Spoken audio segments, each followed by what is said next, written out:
Next example on a group. Let the set S contain the element 1 omega omega square, where omega is a complex cube root of unity and star is an ordinary multiplication. Then the clear table is as under.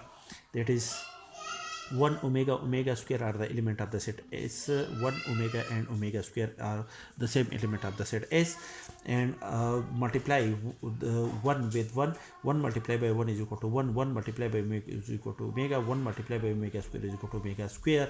1 omega multiplied by 1 is equal to omega. Omega multiplied by omega is equal to omega square. Omega multiplied by omega is equal square is equal to omega cube, and omega cube is equal to 1. Omega square multiplied by 1 is equal to omega square. Omega multiplied by omega square is equal to omega cube, which is equal to 1.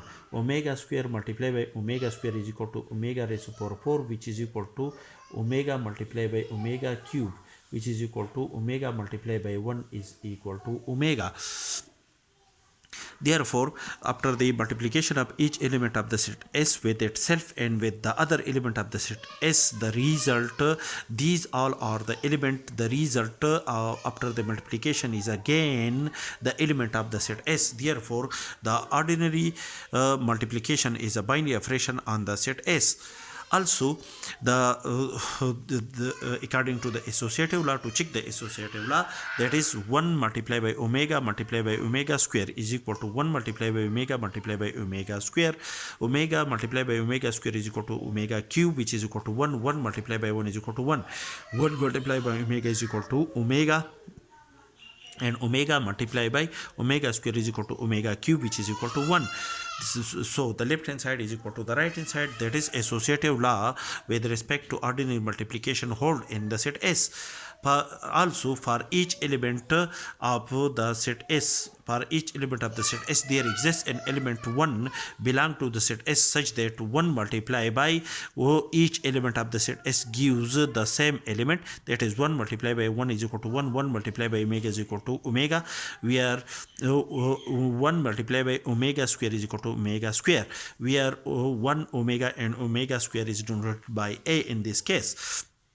Therefore, the element 1 behave as an identity element of the set S. Also, for each element of the set S, there exists an inverse element of the set S. That is, when we multiply 1 with 1, the result is equal to 1, which is an identity element. That is, the element 1 is an identity element of the set S. And when we multiply omega with omega square, the result is an identity element. Therefore, omega is the inverse of omega square. Therefore, for each element of the set S, omega is the inverse of omega square, and 1 is the inverse of itself. Therefore, for each element of the set S, there exists an inverse element in the set S. Therefore, all the condition of a group is satisfied in the set S. Therefore, the fear S with ordinary multiplication is a group. That is, in this case, this element 1 is an identity element of the set S.